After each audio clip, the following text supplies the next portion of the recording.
Salut les marques, salut les smart. Salut le peuple de Catch-Up. Bienvenue dans votre podcast qui transpire le catch. Chaque semaine, les chroniqueurs de la team Catch-Up vous passent au crible tous les shows de la WWE non-stop depuis des années, sans interruption. Oui, la streak est live. Et donc, pour la perpétuer, ils ont déterré qui? Ils ont déterré le papy.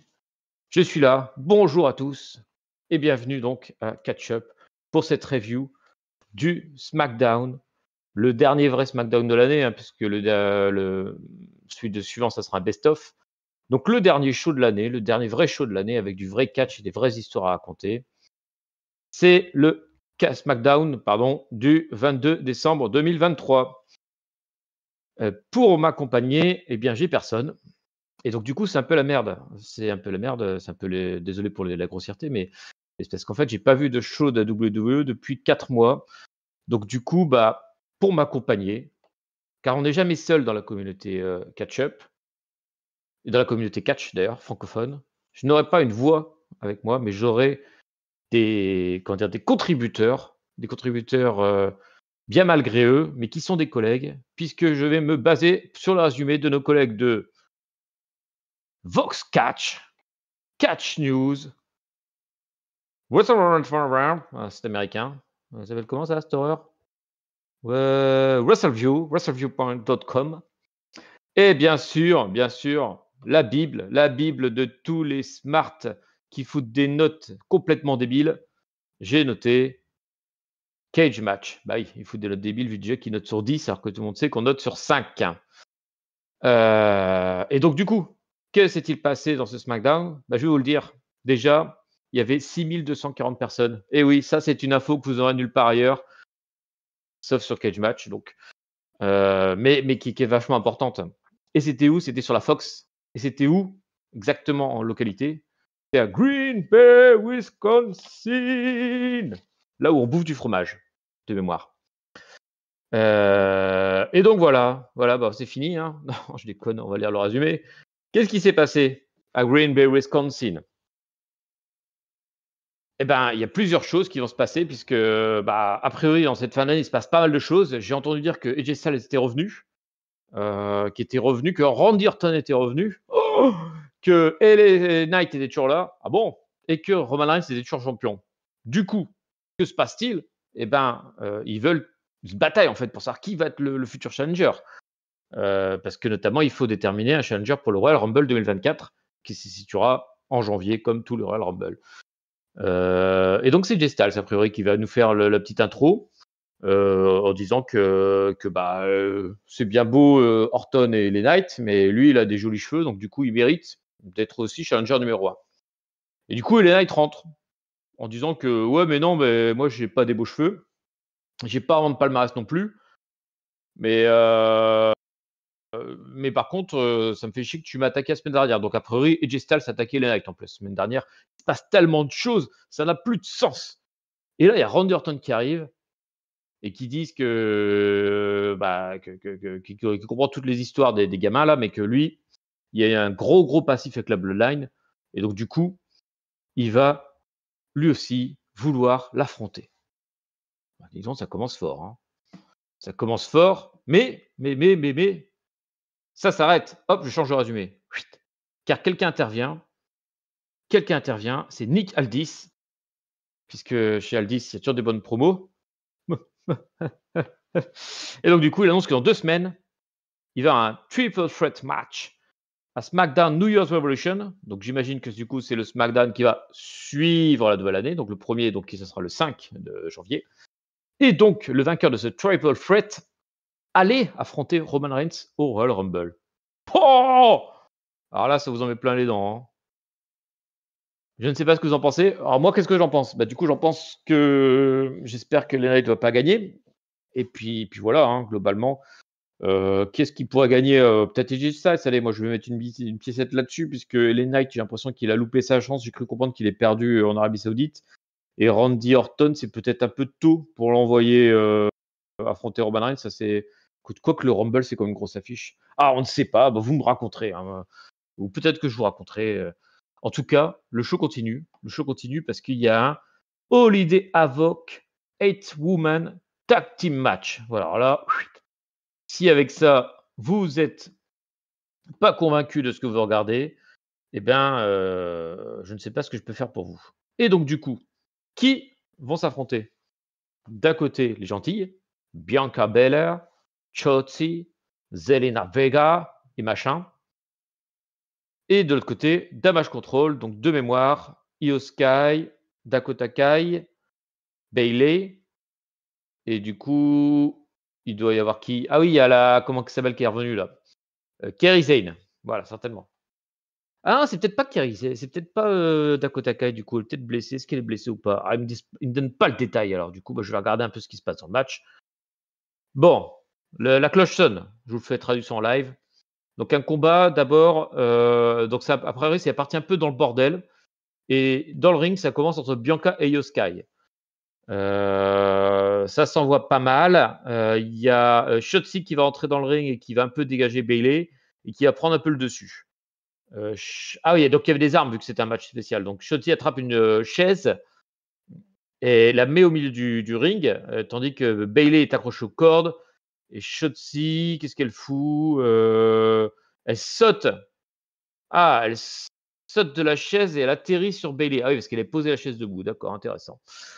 Bref, il se passe plein de trucs. Je me suis trompé, c'était donc pas Dakota Kai, c'était Asuka, bien sûr, puisque Dakota Kai est toujours blessé. Ils sortent des kendo sticks. Voilà, il se passe des trucs, ils se tapent par derrière. Il y a une pub. Voilà, toujours une pub hein, dans ces matchs-là. Ça s'envoie des trucs. Ils s'envoient des cadeaux, a priori. Ça a l'air pas mal. Kairi Sane sort une poubelle. Et elle a frappé Shotzi avec. Elle balance Shotzi dans un arbre de Noël, ce qu'on appelle donc communément un sapin. Désolé, je traduis trop littéralement. Et il y a tout le bordel qui se passe quand tout à coup, soudainement, Asuka et Kairi vont ouvrir deux gros cadeaux et à l'intérieur desquels se trouvent deux personnes qui manifestement sont là depuis un an parce que j'ai pas l'impression qu'on les ait trop vues cette année, qui sont Isla Dawn et Alba Fire, qui donc va attaquer Asuka et Kairi, qui sont championnes, hein, je crois, ou non, ou challengeuses pour les ceintures tag team. Et donc c'est pour ça qu'il y a une petite rivalité entre elles. Ce qui permet du coup aux gentilles de prendre le dessus, malgré une tentative de moonsault de Io Sky sur Bianca. Machin prend le dessus, met un gros coup de pied à Io Sky, la place sur une table et fait une senton pour la piner. Et donc, on a donc les gentils qui ont gagné et Meshi Machin qui est celle qui a fait le tomber sur Io Sky. Ben voilà, une belle challengeuse de transition, comme on les appelle.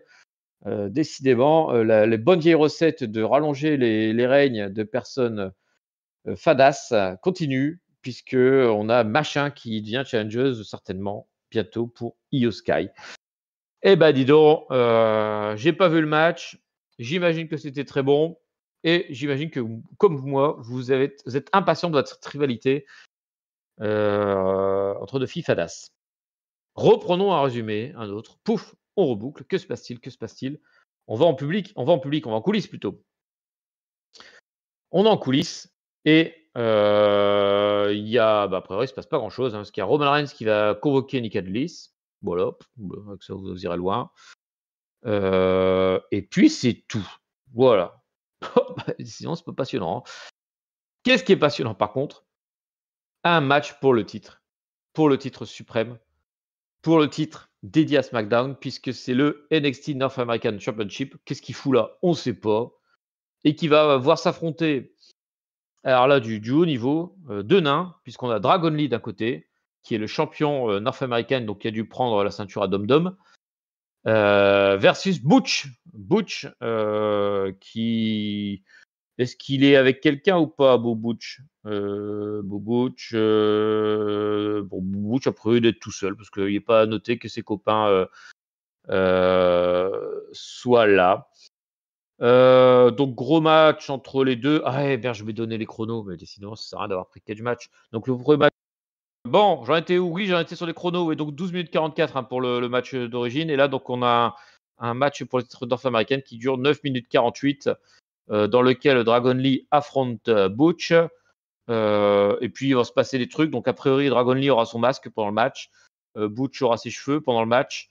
Ils vont faire un match sympathique avec bon, voilà, tout le classique de Butch, si je lis bien ce qui s'est passé, des German suplex, des vas-y, je te marche sur les doigts, je te marche sur les pieds, je te marche sur le nez, je te marche sur les cheveux. Tout ce que fait Butch actuellement, c'est toujours passionnant de voir cet homme dans le ring. Et à la fin, a priori, donc qu'est-ce qui se passe? Dragon Lee, il est monté sur l'Europe et il a fait un double stomp. Il s'est mis à courir vers Butch, mais Butch le frappe avec une patate de la main droite. Donc Butch veut tenter son bitter end, but, mais Dragon Lee le retourne et le frappe avec un destroyer. Et c'est là que Dragon Lee fait comme son ancêtre Bruce et lance son opération Dragon. Je ne sais absolument pas à quoi ça ressemble, cette prise-là. Mais a priori, c'est suffisamment puissant pour lui donner la victoire. Victoire donc de Dragon Lee qui reste champion. Voilà. Allez, on repart dans les descriptifs. Que se passe-t-il? Nick Aldis a été convoqué par Roman Reigns, qui lui a dit: j'ai des photos de Mickie James, donc du coup, t'as intérêt à venir. Et donc, du coup, il lui dit: Nick, il faut qu'on se parle. Je suis pas d'accord avec toi par rapport au triple threat, la triple menace, comme diraient nos amis de Vox Catch. Et donc, du coup, c'est pas très bien ce que tu as fait. Et Adlis lui dit: non, mais attends, Pépère, tu m'as pris qui? Tu m'as pris pour qui? Tu m'as pris pour Adam Pearce, là? Tu me prends pour un tocard chauve? Non, je suis Nick fucking Aldis, et donc je me laisse pas marcher sur les pieds par un Roman Reigns. Je n'ai pas de sentiment, voilà, pour ça. Et du coup, ah oui, parce qu'en fait, Roman Reigns lui a dit que Adam Pearce, auparavant, il comprenait bien qu'il fallait tout valider par Roman. D'accord, je comprends la référence maintenant. Et Solo Sikoa, j'en sais rien. A priori, il va avoir un match contre AJ Styles. Ah oui, c'est le main event, match contre AJ Styles. Parce qu'a priori, il a défoncé John Cena récemment. Voilà. Je vous dis ça, je vous dis rien. Hein. Voilà, vous prenez les choses comme elles sont. Que se passe-t-il? Que se passe-t-il? Eh bien, on a une demi-finale d'un tournoi pour le Challenger au titre de Logan Paul, au titre des États-Unis. Voilà, ça c'est un vrai titre du main roster. Et qui va opposer Kevin Owens, donc main roster, versus Carmelo Hayes. Alors, Carmelo Hayes, est-ce qu'il est dans le main roster? Est-ce qu'il est toujours NXT? En tout cas, c'est une crevette. Moi, je le vois du gros comme une maison se faire bouffer par Kevin Owens. Prenons le résumé et regardons ça tous ensemble. La cloche sonne. Nous sommes partis. Kevin Owens démarre avec un headlock. Mais Carmelo le renverse. Kevin Owens le lance dans l'Europe. Mais bref, voilà, il y a beaucoup trop de choses. Allons directement à la fin. A priori, ça s'envoie. Ça s'envoie pourquoi? Parce que le match va durer quand même 10 minutes 04. Voilà, on est plutôt sur une bonne moyenne. On est autour de 10, parce que le plus court va tourner à 8,44 et le plus long à 12,48 de la soirée. Donc vraiment un gros truc bien moyennasse. Et donc à la fin, qu'est-ce qui se passe? Owens monte pour faire une powerbomb. Mais Hayes balance un double genou, double knee. Du coup, c'est Hayes qui monte sur les cordes, et il lance son Nothing But Net. Mais Owens s'échappe et évite le coup. Ce qui lui permet ensuite de balancer une powerbomb. Il tente de faire un tombé, mais Hayes kick out. Comment on dit ça? Il s'échappe du tombé. J'ai même plus le terme français, tiens.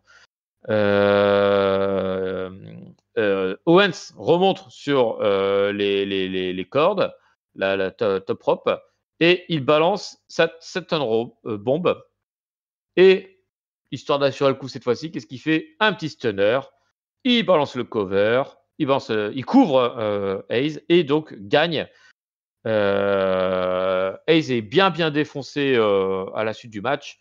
Et donc, Kevin Owens va l'aider à descendre du ring. Bon, décidément, c'est une catastrophe. Donc voilà, donc Kevin Owens en finale du tournoi pour être challenger numéro 1 pour le titre US. Bon, je pense que c'est une bonne chose pour le titre US d'avoir un mec aussi bien placé dans la carte qui se retrouve pour challenger un Logan Paul qui de toute façon aura besoin de mecs un peu valables pour s'établir. Qu'est-ce qui se passe en coulisses? Allez, on va prendre Catch News. Que nous dit Catch News en coulisses? En coulisses, machin, Karl Anderson et Luke Gallows rejoignent AJ Styles. Karl Anderson dit qu'il n'avait aucune nouvelle d'AJ Styles et qu'il ne s'attendait pas à le revoir. AJ Styles finit par s'en aller. Ah bah oui. Il y avait des tensions quand même, hein. Comme ces derniers mois, là, je vous redouble. Voilà, c'est moi qui raconte un peu ma life. Il y avait des tensions qui se passaient, etc. Et donc, Karl Anderson doutait notamment d'AJ Styles et disait qu'il cherchait trop la merde auprès de Roman Reigns. Et que bah voilà, il s'est fait péter la gueule et voilà, c'est un peu sa faute quoi finalement. Et donc je sens qu'il rejoue sur ces tensions, hein, c'est les fameuses histoires à quadruple tiroir de Triple H qui durent à peu près 4 ans. Et il y a une vidéo de Karrion Kross et Scarlett avec dans cette vidéo qu'est-ce que c'est que cette horreur? Attendez, je vérifie parce que c'est l'air bizarre ce qu'ils me disent. Il y a des ombres. Des ombres. Ah oui, c'est bien ça. Ça me confirme par Voxcatch. Les ombres des AOP, Author of Pain, qui seraient de retour. Voilà, spoiler de la part de Voxcatch de Catch News. Est-ce que Ryan Franka fucking Catch là me le dit aussi en anglais? Non, ils le disent pas. Ils disent juste que Karrion Kross et Scarlett ont une vision. A priori, la vision, ils ont un dream, c'est les Authors of Pain. Voilà, spoiler alert. Désolé, je le dis après avoir dit l'info. Mais bon, pas une spoiler alerte. Il reste un dernier match pour le titre, le place de challenger numéro 1, les demi-finales du tournoi, qui vont affronter donc Santos Escobar, qui de mémoire a trahi Rey Mysterio, je crois, et Bobby Lashley, comme dirait, qui c'est qui dit ça? C'est Christophe Juste, je crois. Hein. Ouais, moi je balance tout le monde. Hein. Qui est accompagné de Joe Duggan et Montez Ford. Je ne sais pas si ce groupe a un nom, mais en tout cas, ils ont l'air de bien s'entendre la dernière fois que je les ai vus. Que se passe-t-il dans ce match? Match le plus court de la soirée, 8 minutes 44, qui va s'achever. Parce qu'en fait, le Bell Ring et We Are Underway, ça commence par tous les matchs. Il y a une close-end de Lashley. Il se passe plein de trucs. Patati patata, patati patata. Sautons 40 lignes. Lashley, il balance, il claque Santos sur le ring, la tête la première. La sécurité attrape quelqu'un qui a sauté par-dessus la barricade portant un masque. Une personne masquée. Et une autre personne masquée saute par-dessus la barricade de l'autre côté et attaque les Street Profits. Qui semble perturber Lashley parce qu'il dit ouh là c'est quoi ce bordel qu'est-ce qui se passe à Green Bay, la sécurité est complètement merdique. Il y a des gens masqués qui passent par-dessus les barrières. C'est quoi cette histoire? Et durant ce moment, ce terrible moment où tout le monde est perturbé, et ben Santos Escobar nous balance un roll-up sur Lashley et donc se qualifie pour la finale. Après le match, les deux personnes masquées rentrent sur le ring. Décidément, c'est vraiment un truc ouvert. Ah, peut-être que ce seraient des gens embauchés par WWE qui seraient derrière ces masques. Est-ce que ça serait pas Cruz del Toro et je sais plus comment il s'appelle, l'autre Guillermo del Toro, certainement. Ils enlèvent leur masque. Qui c'est que c'est? Eh ben, c'est pas eux. C'est Humberto Carrillo qui récupère son de famille et Angel Garza qui récupère son prénom. Ah, deux autres Mexicains, décidément. On pensait avoir vu tout le monde dans le Latino World Order et non, il en restait. Et donc, du coup, on va avoir deux clans de Mexicains, si je comprends bien, parce qu'il y aura le clan de Santos et le clan de Mysterio. Ça s'annonce pas mal. Ça s'annonce pas mal. Reprenons le résumé. On est dans les coulisses. Qu'est-ce qui se passe dans les coulisses? Tiens, c'est marrant, ça je l'ai pas sur Voxcatch. Pas bien. Ah bah voilà, Catch News, ils l'ont ce truc-là. Butch se fait interviewer, mais les Pretty Deadly viennent foutre le bordel et chantent. Qui énerve Butch, parce que Butch n'aime pas la chanson. Il est comme ça, il aime bien casser les dos, mais il n'aime pas les chansons. Du coup, il attaque les Pretty Deadly. Donc je disais oui, donc je sais plus où j'en étais. Bon bref, il y a Butch en coulisses, il attaque les Pretty Deadly et doit se prendre un partenaire pour les affronter à New York dans 2 semaines à New York Revolution. On accélère, allez vite avant que le casque me lâche encore une fois. Et dans 2 semaines, on aura la finale du tournoi, donc qui affrontera Santos Escobar et qui s'est été qualifié. Kevin Owens, on a dit voilà. Et en même temps, on aura ah bah voilà, donc Io Sky contre Michin, c'est officialisé aussi, c'est en 2 semaines. Allez, dernier match de la soirée, vite, vite, vite, on accélère avant que le micro se coupe de nouveau. AJ Styles contre Solo Sikoa, match de 12 minutes 48. Que se passe-t-il dans ce match-là? Vite, vite, vite, vite, vite, vite, vite, le résumé. Patati patata. Donc ça commence avec une chope de Jay sur la poitrine de Solo Sikoa. On accélère. Solo reprend le dessus et va balancer son spike sur AJ. Mais AJ Styles pense à un roll-up que Solo kick out et qu'il évite. Donc du coup, AJ retente son Styles Clash, mais Solo à la force des bras soulève AJ Styles et le balance sur le bord du ring. AJ Styles balance son coup d'avant-bras. Quand vous savez, quand il est dans les cordes, il balance son coup d'avant-bras. Puis il balance son final forearm, mais Solo l'évite en roulant à l'extérieur du ring. C'est à ce moment-là que Roman Reigns arrive et attaque AJ Styles, provoquant ainsi une disqualification. Voilà, il s'est passé ça. Mais c'est pas fini. C'est pas fini. Pourquoi? Bah, vous dites bien qu'un SmackDown, ça va pas se terminer avec juste ça. Bah, il y a encore au moins 25 lignes de résumé. Roman soulève AJ Styles, mais AJ Styles se relève et balance un coup de pied dans la tête de Roman. Solo Sikoa revient dans le truc. C'est à ce moment-là que la musique de Randy Orton démarre avec un run-in de Randy. Donc Orton balance un kick sur Solo. Il balance des kicks maintenant, Orton. Et un coup de poing à Roman. Jimmy Uso arrive et frappe du coup Randy par derrière. Et c'est là que, alors là c'est marrant parce qu'en fait, quand les gentils arrivent, ils ont toujours la musique. Hein. Et les Nice démarquent avec sa musique. Il balance une close line sur Jimmy. Un coup de poing à Solo et à Roman. Il balance Jimmy sur Orton. Orton balance Jimmy hors dehors du ring.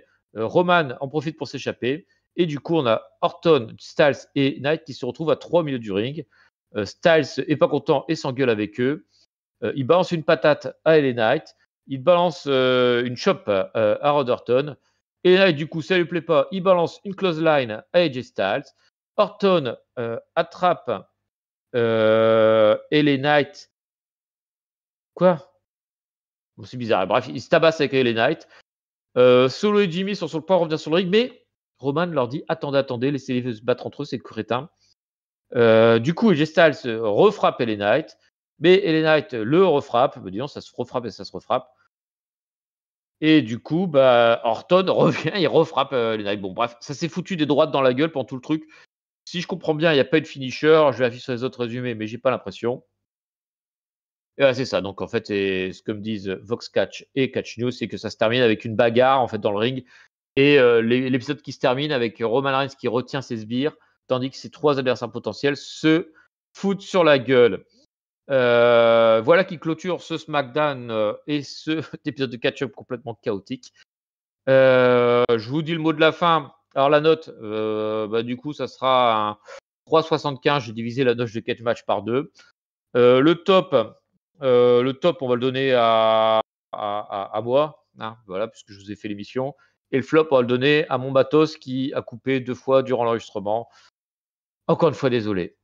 Voilà, mais rassurez-vous, c'était une fin d'année chaotique, mais c'est pour mieux redémarrer 2024 avec des grosses analyses qui s'annoncent, des gros shows spéciaux qui s'annoncent. Là, je vous dis, on a plein d'idées pour 2024. Et donc, je vous engage à continuer à nous suivre où la part sur tous les supports qu'on appelle les réseaux sociaux, donc les Instagram, les Twitter, enfin c'est X maintenant ça s'appelle je crois aussi, j'ai complètement déconnecté de tout moi je vous dis.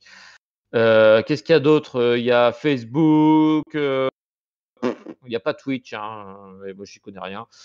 Et il y a YouTube, bien sûr, où vous pouvez retrouver notre podcast en format vidéo.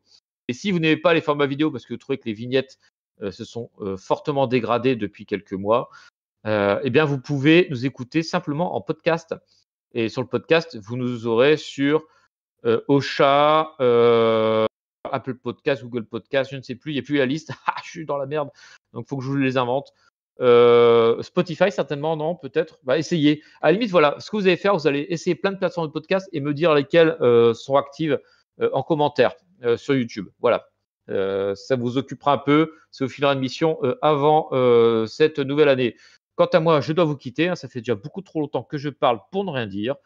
Je vous souhaite à tous une bonne fête de fin d'année, une bonne année 2024 pleine de catch. Je vous la donne à l'avance, c'est tout. Ça sera une année catchesque ou elle ne sera pas. Et puis, bah, je vous dis à très bientôt. Peut-être moi, peut-être mes collègues. Vous aurez la surprise en 2024 pour des nouvelles reviews pleines de catch. Salut à tous. Ciao.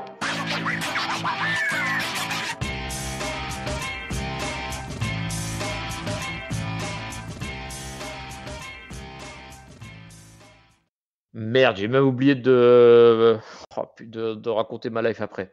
C'est décidément une catastrophe.